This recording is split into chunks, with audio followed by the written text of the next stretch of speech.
Hello भाई, नमस्ते, प्रणाम। धर्मेंद्र दीवाना एंटरटेनमेंट आप लोग का स्वागत है। भोजपुरी का सबसे खबर पाने के लिए धर्मेंद्र दीवाना एंटरटेनमेंट का आप लोग सब्सक्राइब और शेयर करें। देखिए, पावर स्टार पवन सिंह का ये जो सूर्यवंशम फिल्म है, अभी पूरा तरीक़ा से बवाल मचा रहा है।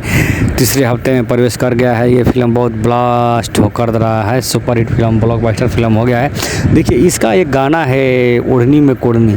देखिए, ओढ़नी में कोढ़नी जो गाना है, रजनीश मिश्रा जी का लिखा हुआ है, जो फिल्म डायरेक्टर प्रोड्यूसर है। बहुत बढ़िया गाना लिखते हैं और पूरा फिल्म में एक ही गाना लिखे हैं पावर स्टार पवन सिंह और प्रियंका मौर्य के आवाज़ में ये गाना आने वाला है। कल 14 तारीख को 6:15 में आप लोग के बीच ये गाना आ जाएगा। ये ओढ़नी में कोढ़नी गाना बहुत ब्लास्ट और ख़तरनाक होने वाला है, क्योंकि इसमें आस्था सिंह और पावर स्टार पवन सिंह और प्रियंका मौर्य जी गाना गाई है। ठीक है, ये फिल्म देखेंगे तो आप बोलेंगे, ये जो गाना सुनेंगे तो आप बोलेंगे कि क्या मस्त गाना लिखे हैं रजनीश मिश्रा। जो फिल्म डायरेक्टर प्रोड्यूसर हैं, उसका गाना सुनने में बहुत मज़ा आएगा। सूर्य म्यूजिक पर आ जाएगा, ये देख लीजिएगा। ठीक है, आप लोग अपना दुलार प्यार बनाइए, अपना छोटका भाई के चैनल को सब्सक्राइब और शेयर करें। जय हो पावर।